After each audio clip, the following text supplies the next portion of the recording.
Google swears Performance Max works best when paired with a search campaign. We're about to ignore that entirely. In 2026, we're running a PMAX only experiment to see what really happens when you take the safety wheels off and let Google's AI figure things out on its own.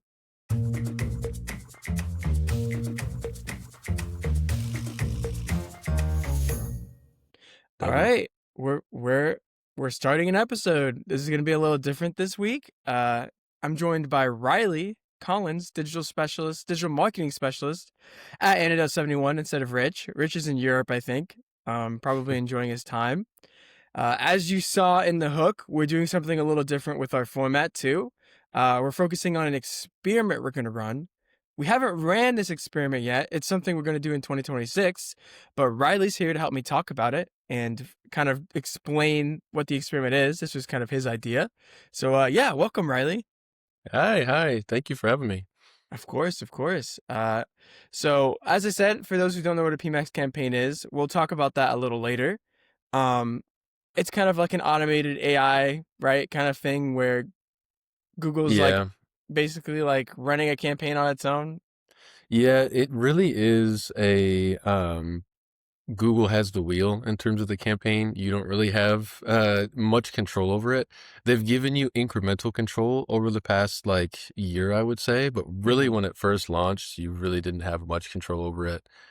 It's really just an automated campaign um where it just does a ton of outreach on its own and you're Cool. just there in the passenger seat. So Google take the wheel. All right.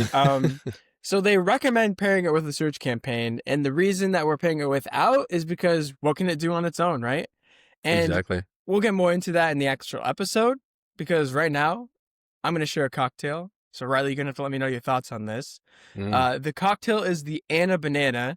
This was found on a Forbes list for m- cocktails for adventurous drinkers. All right. So this was like 16 different cocktails, and this one was the one that stood out the most for me. So there's a little bit of background on this drink. It was created by, oh man, what is the name? Anna Maines. So Anna Banana, Anna Maines. And she is a brand ambassador for Monkey Shoulder, which I'm pretty sure is a whiskey, a banana whiskey that I've Mm. personally had. My brother had a bottle and I tried it and I loved it. But this was born from those silly "What cocktail are you" quizzes. The ones that are supposed to define your entire personality using 3 questions and a zodiac sign. So she was having a little bit of fun with creating a drink that she says is supposed to be kind of based on her personality that she would get on those cocktail quizzes. Pretty creative concept. So this is dark, fruit forward, sherry meets the bright, full fruit banana character of Monkey Shoulder. And then they also add creme de banana, which, adds even more banana flavor. There's also honey and vanilla that smooth everything out. But this is 1 3/4 parts Monkey Shoulder, 3/4 of an ounce of sherry. There's a specific type of sherry that they recommend you use, but I'm going to say anything that's fruit forward. Half an ounce of Tempest. I mean, it's a specific creme de banana, but I think any creme de banana will work, so I'm not even going to try and say that word. And then a bar spoon of Drambuie and lemon twist. And the directions are pretty simple. Stir, pour over large rock, express lemon over top of drink, drop, twist into garnish. So I basically want you to stir everything together and pour over a large ice rock, probably into a rocks glass if I had to guess, since they're asking you to put a large rock in. And expressing the lemon peel, as Rich says, gets a lot of those oils out and kind of gives you more lemon flavor.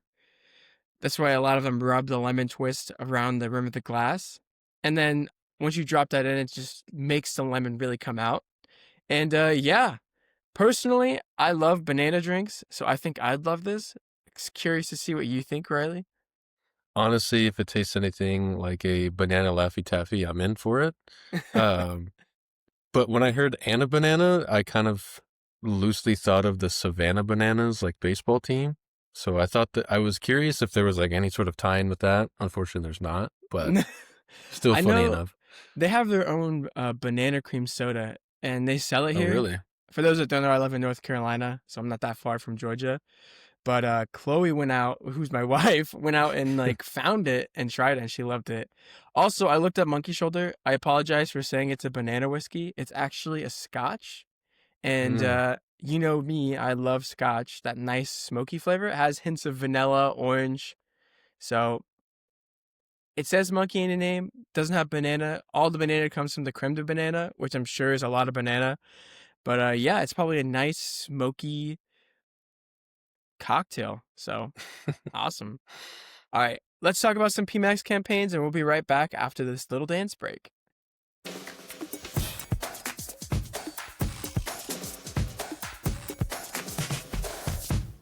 We are back. We just got done drinking on Monkey Shoulders. Just kidding. It's like 9:30 a.m. for me. Oh no, it's like 10 a.m. for me right now, and probably even earlier for Riley. Time difference. Mm-hmm. So we're definitely not drinking any Monkey Shoulder. But what we are doing is talking about our PMAX campaign experiment. So, Riley, the first thing I want to talk about is why we're running this PMAX only experiment. I think we kind of talked about this before the episode when we learned that Rich was going to be gone. We wanted to do something a little different, try something new, see if it sticks. But we wanted to, something that we're going to be focusing on with our content in 2026 is running these kind of experiments to give you guys, our audience, a little bit of an inside look of some of the stuff that we try and things that we're looking out for and trying to stay on top of. So yeah, I wanted to talk about why we're running this. That's a little bit of a why we're running marketing experiments, but why PMAX specifically?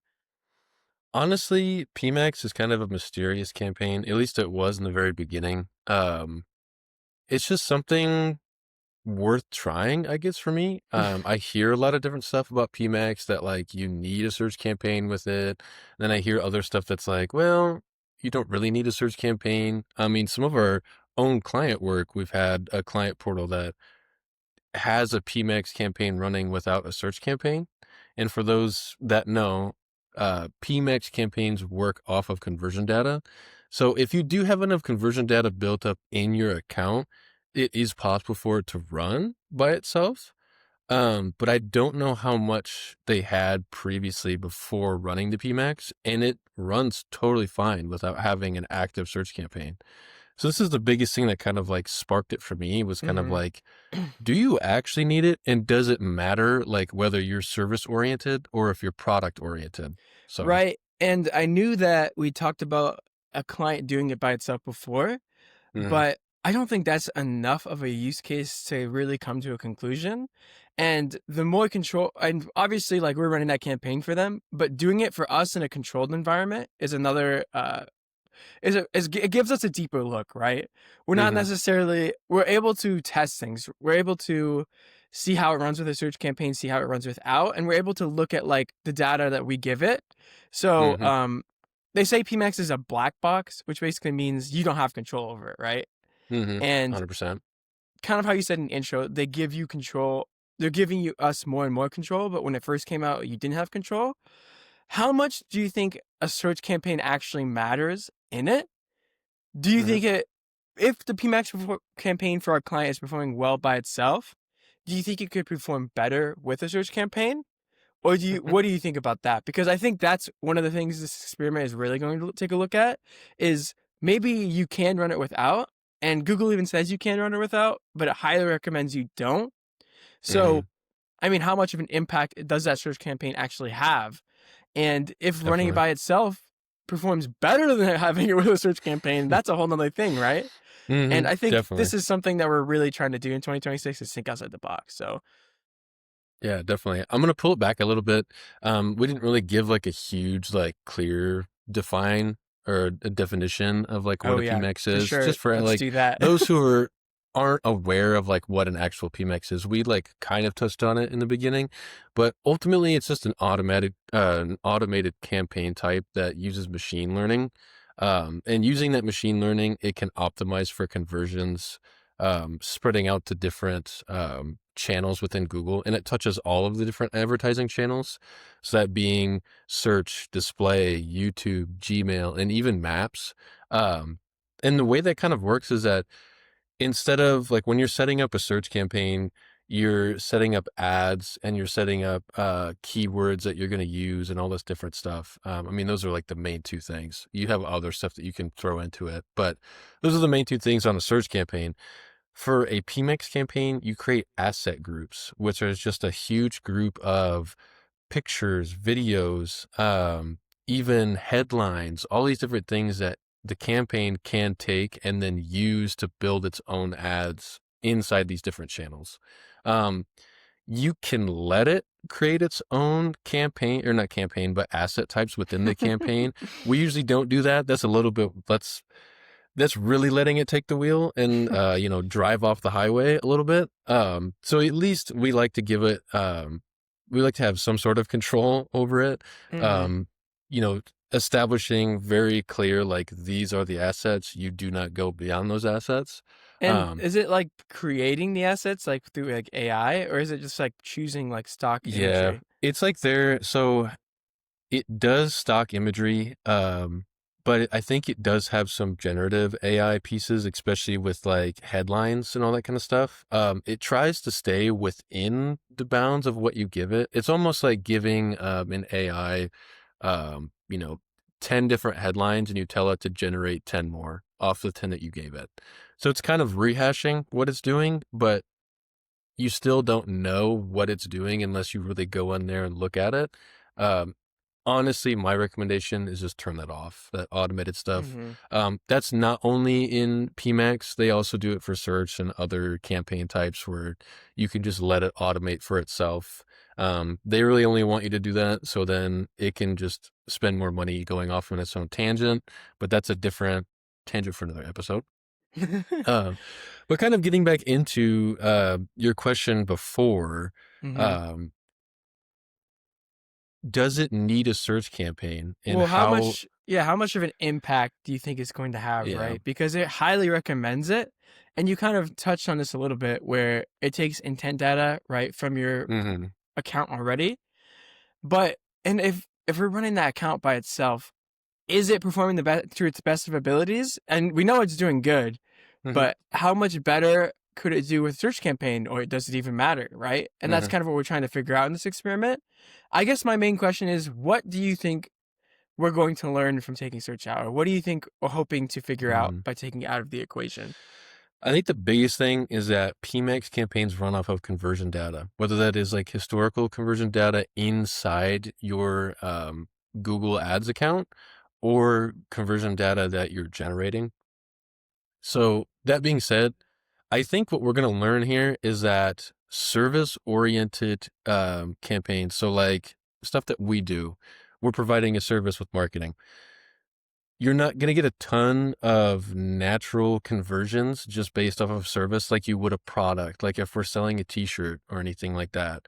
Um, I think it's going to struggle more because it's based off that conversion data. If you can't generate enough conversions quick enough without that search campaign, because that's why they recommend you running a search campaign alongside it. The search campaign is there to generate those kind of base Mm-hmm. conversions, so then it can um, take that data and then outreach based off of what you're giving it. Um, so I think that's really what we're going to learn is that like without the search campaign, service oriented campaigns are going to hurt. Whereas like product, I feel like might generate enough conversions to where it can run itself on its own. Or at least that's my like explanation, seeing the other campaign from one of our clients running without a search campaign. Mm-hmm. That's what I like to think. I like that it's creating enough conversions that it can just kind of run itself. Mm-hmm. But I think that's the whole detriment is that if you don't run a search campaign next to it and you're not generating enough conversions, then will it really work? That's the big question. So, Mm-hmm. And we're kind of still in the beginning stages of planning mhm. out how we're going to do this experiment. So I would say if there's something that you and the audience want to see us try out with the PMAX campaign, we're definitely open to doing that. Uh, I mean, it have to be before 2026. So if you're listening to this in 2026 and you might want to check out the experiment like final product. We'll probably have a video or a blog or probably both. As I said earlier, we're still planning this. So there's probably going to be some things that we're going to try out. Like as Riley touched on, like he thinks a product's going to perform better than a service. Well, we're still working out exactly what account we want to use to run this. So there would be different things we look at. I mean, we have access to an account that sells and advertises different products. And we also have, our own account that we might test out with some of our B2B marketing, like service-based content, like ads that we'll put out. So there's things we're going to be looking at. None of this is exactly final, but this is an experiment we are all for sure going to run in 2026. But you're getting in on the ground level. You're hearing what we're thinking about running this experiment, and hopefully it sparks some interest in like learning more about PMAX campaigns, and also seeing how this experiment will turn out. So stay tuned for that update. But the second point we want to talk about is how we're going to set this up, right? So some of the things we're thinking Definitely. about when we're setting this up. So things like what assets, signals, and conversion goals we're giving this. So if you want to touch on that, Riley. I think the biggest thing is controlling as many variables as you can. It is at the very end of the day, it's not just a campaign. We're running an experiment to see how it works. So kind of our like foundational thoughts right now is we want to run a service-oriented campaign. We want to run a product-oriented campaign. We want to test the two because those are the two main ones that you're going to have across no matter what business you're going to have. So we have two ad types, or like what no, we're yeah. advertising for. Well, yeah, we have two different ad types. We also have two different accounts that we're going to run it in. That's the word I'm trying to look for. Mm-hmm. One that's product and one that's service. How we're going to set it up, what I would like to do is we want to try the PMAX first, because Just then by you're not itself. giving just by itself. So we have And the then control yes. of it. Definitely. So you have control of the PMAX. You let the PMAX run because it doesn't really make sense to run the search first because you're giving it that outlet to have the conversion data. We want to see how it runs without it. Like we're throwing it in the fire. We want to see like, can you make this work without the search campaign?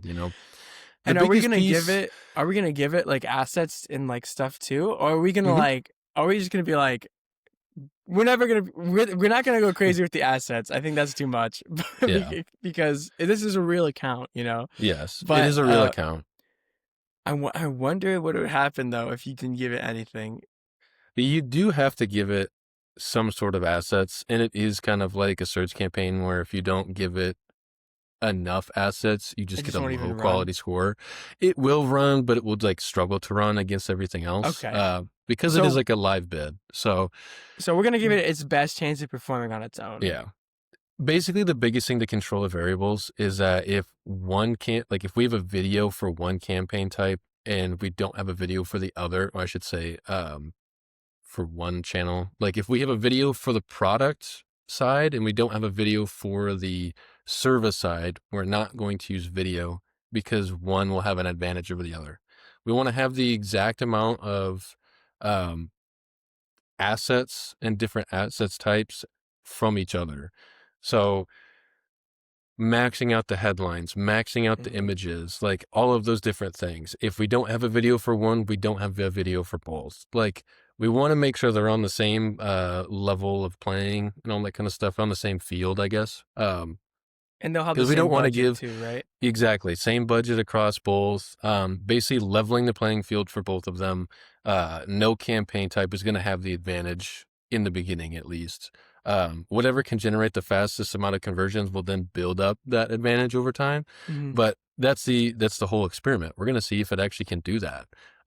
Or if it will just struggle. Because one of the things that I've heard is that like, if you don't give it a solid, conversion foundation kind of, if you don't have a lot of conversions built up in the account, or you don't have something that's like building up the conversions, it will just kind of spiral itself. It won't know where to go because it doesn't have that data to then train itself on, right?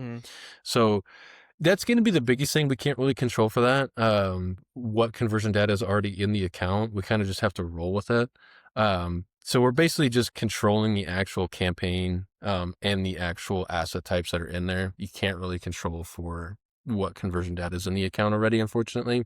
The only way that you would do that is if you started up a fresh new account. I don't know if we're going to do that with this. We might, who knows? We might, who But knows? I mean, it could be interesting because then you're starting completely fresh. There is no conversion data in there. So that might be something worth looking at in the future as well. Like, does it Yep. even work with a fresh new account?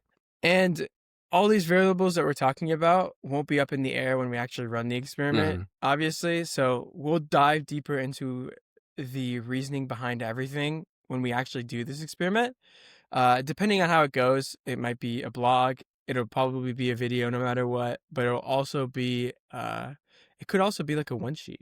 If it's like really in depth and it does really well, we Definitely. can kind of talk deeper about some of these variables.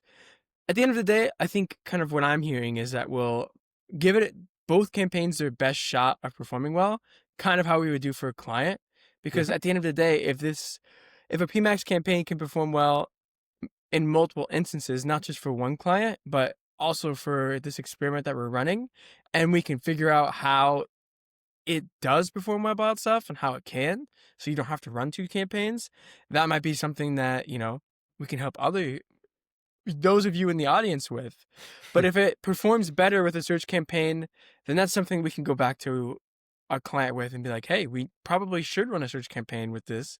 Even though that your campaign's doing well, there's a higher potential if you use the search campaign. So that's what we're Definitely. going to figure out. PMAX is pretty new.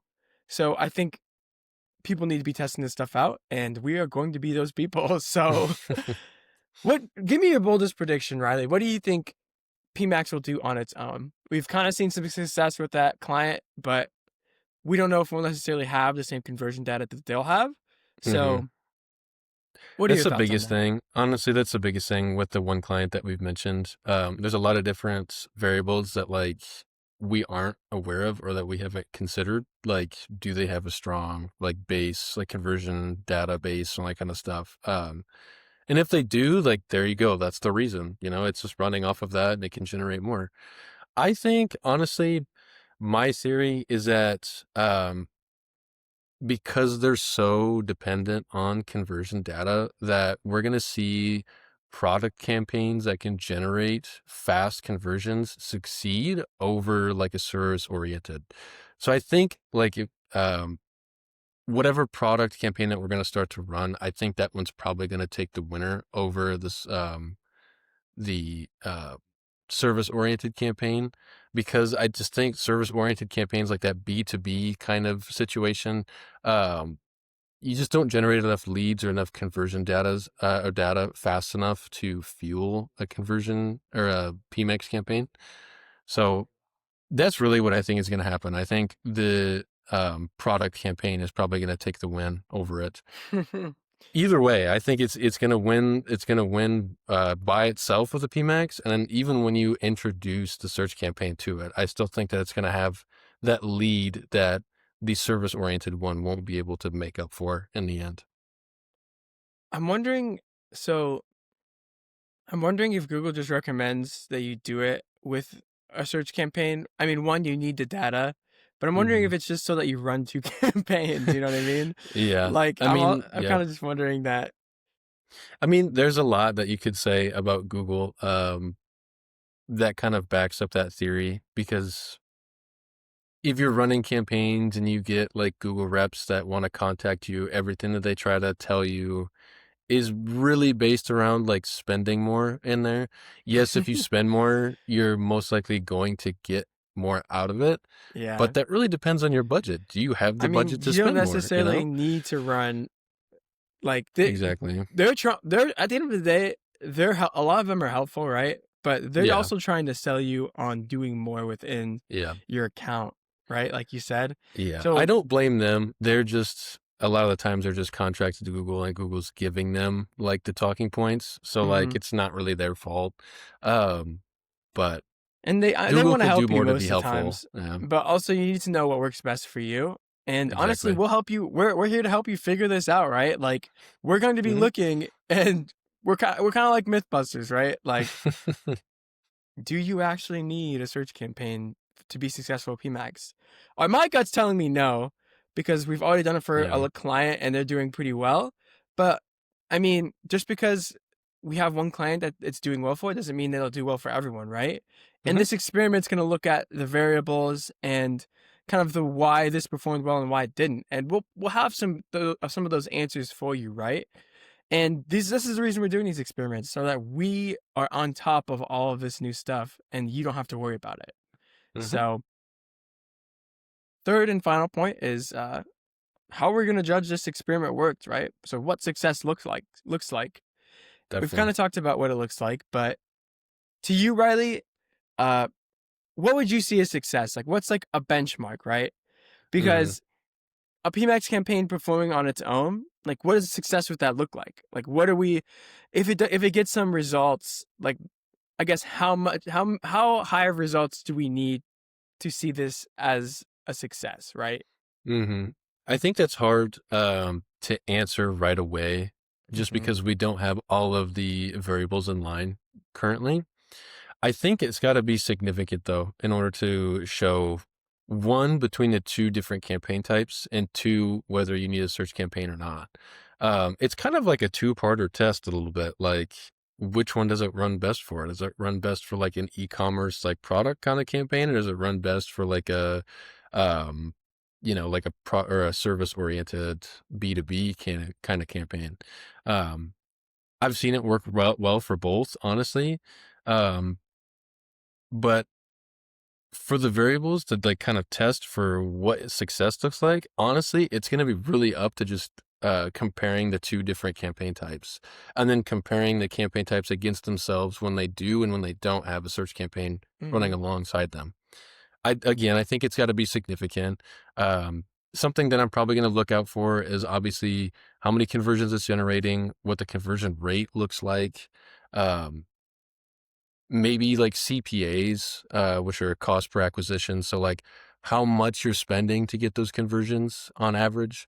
Um, it's really going to be around a lot of the conversion data that we're getting or the conversion numbers. So, Yeah, no, that's a great answer.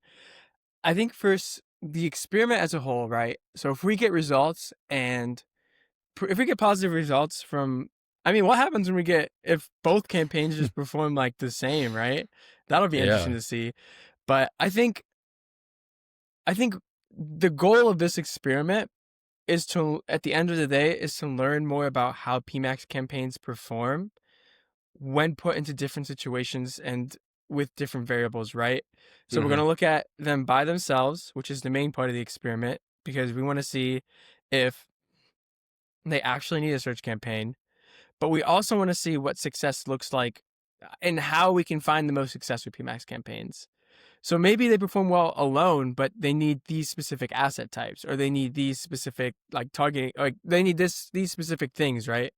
Not Hmm. targeting, it does on its own, but um, I think that's what's going to be really successful, right? Is we're going to learn so much about PMAX campaigns, and we're going to be able to say, okay, like this performed well because of this didn't perform well because of this, and we're going to be able to find the best solution for PMAX campaigns for all of our clients. And if you in the audience want to learn more about PMAX campaigns, obviously we have experience with them. We do them for other clients, but we can help you with that, right? And we're going Hmm. to be experts on them by the time we run this experiment. But yeah, I think uh, I think it's going to be awesome. I think it's going to Hmm. help us with like future campaigns and strategies, and I think, oh yeah, I'm Really just gonna learn a really lot. excited about this. Mhm. It's a really interesting test because you hear a lot of different things about the PMAX campaign, and if you're in digital space long enough, you hear people who are really high on them and who are really negative on them. So it's like, what's the truth? Like if you Hmm. give it nothing and let it run, will it run? Like, and will it do well? So Yeah. Well, I think that's an episode, Riley. I think we covered everything there. wrap it up. Again, uh, we told you why we're running this PMAX campaign. We want to see if PMAX actually needs a search campaign, and we want to see how PMAX performs under different environments and different services, product and services, and if it. Honestly, we're gonna try a bunch of different stuff. So just stay tuned for that. Gonna We get talked about weird. how we're setting it up, and we talked about like what success looks like for that. So that's a great episode. As always, you can find our agency at antidote71.com, and all of our socials are there as well. So stay tuned to those socials because we're definitely going to be posting more about this experiment as we get into 2026. Again, this is kind of a behind the scenes before we even do it. So you're getting in on the ground floor. Definitely invest in it. Just kidding. Head to ctapodcast.live to shoot us an email. We always like questions. You can always comment on the actual episode social post too if you don't want to send us a voicemail or email. I'd be curious to see what people think of this experiment, especially other marketers. So feel free to reach out. Even better, you can always leave us a voice message on our hotline at 402-718-9971. As Rich always says, we do get calls there, but it's just spam. So maybe you could be the first call that's not spam, and that'd be really awesome. Your question will make it into a future episode. And honestly, if you ask a question, it's going to be its own episode. We're going to roll out the red carpet. So, as always, we'll see you next week. Thank you for being here, Riley. Next week, we'll probably do something similar to this, which is still going to be out. So stay tuned for something new and different. And yeah, we'll see you next week.